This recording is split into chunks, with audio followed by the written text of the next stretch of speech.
اعوذ باللہ من الشیطان الرجیم بسم اللہ الرحمن الرحیم انما قولنا لشیء اذا اردناہ ان نقول له کن فیکون والذین ہاجروا فی اللہ من بعد ما ظلموا۔ اب ذہن میں رکھیے یہ صورتیں جیسا کہ میں نے عرض کیا تھا، حضور کا جو قیام مکہ کا دور ہے وحی کے آغاز کے بعد سے اس کا جو آخری زمانہ ہے، آخری 4 سال کی یہ صورتیں ہیں، اور یہ جو صورتیں ابتدائی یہ گویا کہ بالکل آخری زمانے کی ہیں، اور اس وقت یہ ہو چکا تھا کہ اب حضور صلی اللہ علیہ وسلم کی طرف سے ہجرت کا گویا کہ مسلمانوں کو اجازت ہو گئی تھی، اگرچہ آپ کے لیے تو ذکر آئے گا اگلی صورت میں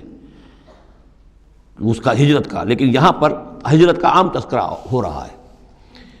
والذین ہاجروا فی اللہ، اور جن لوگوں نے اللہ کے لیے ہجرت کی، من بعد ما ظلموا، اس کے بعد کہ ان پر ظلم و ستم کیا گیا، لنبوئنہم فی الدنیا حسنہ، ہم انہیں دنیا میں بھی اچھی جگہ دیں گے،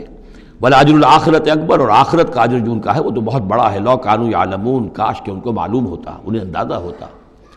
الذین صبروا علی ربہم یتوکلون، یہ وہ لوگ ہیں جنہوں نے صبر کیا اور اپنے رب پر توکل کرنے والے ہیں، بھروسہ سارا اور اعتماد کل کا کل اپنے رب پر۔ وما ارسلنا من قبلک الا رجالا نوحی الیہم، اور ہم نے نہیں بھیجا آپ سے پہلے اے محمد صلی اللہ علیہ وسلم مگر انسانوں ہی کو بھیجا، مردوں کو بھیجا جن کی طرف ہم وحی کیا کرتے تھے، یعنی آپ کوئی نئے نبی تو نہیں ہیں، بہت سے نبی آپ سے پہلے آئے، آپ کوئی نئے رسول نہیں ہیں، بہت سے رسول پہلے آئے، اور جو بھی آئے ان کے پاس وحی ہوتی تھی، ہوتے تھے انسان۔ فاسألوا اہل الذکر ان کنتم لا تعلمون، تو اے لوگو، اے مکے والو، اگر تم نہیں جانتے ہو تو اہل ذکر سے پوچھ لو، یعنی یہ کہ آخر تمہارے پڑوس میں مدینے میں وہ لوگ آباد ہیں جو رسالت سے واقف ہیں، کہ نبوت سے واقف ہیں، کتابوں سے واقف ہیں، ان سے پوچھ لو جو پہلے نبی آئے، رسول آئے، وہ انسان تھے یا فرشتے تھے، کیا تھے؟ بالبینات والزبر، اور وہ آئے تھے کھلی نشانیاں لے کر اور صحیفے لے کر، کتابیں لے کر۔ وانزلنا الیک الذکر، اب پھر یہ لفظ الذکر یہاں آیا ہے، اور ہم نے نازل کیا آپ کی طرف اے محمد یہ الذکر، دی ریممبرنس اور دی ریمائنڈنگ، لِتُبَيِّنَ لِلنَّاسِ، تاکہ آپ واضح کریں لوگوں کے لیے ما نزل الیہم، جو ان کے لیے نازل کیا گیا ان کی جانب، وَلَعَلَّهُمْ يَتَفَكَّرُونَ، اور تاکہ وہ غور و فکر سے کام لیں۔ یہ آیت بھی بہت اہم ہے، جو منکرین حدیث اور منکرین سنت ہیں ان کے خلاف اس آیت کو اچھی طریقے سے سمجھنا چاہیے دلیل حاصل کرنے کے لیے، کہ یہ فرض منصبی ہے رسول کا کہ وہ کتاب کو واضح کرے، تبیین، تشریح کرے۔ اب وہ تو منکرین سنت جو ہے وہ تو انہیں حق بھی دینے کو تیار نہیں، وہ کہتے ہیں بس کتاب ہے، اللہ کی کتاب ہے، اللہ کے رسول نے ہمیں دے دی، اب ہم جانیں اور کتاب جانیں۔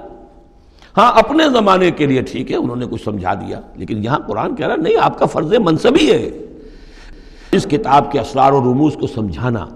اس میں کوئی چیز اگر مجمل ہے اس کی تفصیل بیان کرنا، کوئی چیز اگر جو ہے مبہم ہے تو اس کی تبیین کرنا، اس کی وضاحت کرنا، یہ آپ کا فرض منصبی ہے۔ وَأَنزَلْنَا إِلَيْكَ الذِّكْرَ لِتُبَيِّنَ لِلنَّاسِ مَا نُزِّلَ إِلَيْهِمْ، جو چیز نازل کی گئی ان کی جانب اس کی آپ تبیین کریں، اس کی وضاحت کریں، لعلہم یتفکرون، تاکہ وہ غور کریں۔ افامن الذین مکروا السیئات ان یخسف اللہ بہم الارض، تو کیا بالکل نچنت ہو گئے ہیں، اس سے بالکل بے خوف ہو چکے ہیں یہ لوگ کہ جو ان بری چالوں کے اندر مگن ہیں، لگے ہوئے ہیں، اور ہمارے نبی کی دعوت کا راستہ روکنے کے لیے طرح طرح کے ہتھ کنڈے استعمال کر رہے ہیں، انہیں کوئی خوف نہیں ان یخسف اللہ بہم الارض، کہ اللہ تعالیٰ انہیں زمین میں دھسا دے، اس کا کوئی اندیشہ انہیں نہیں،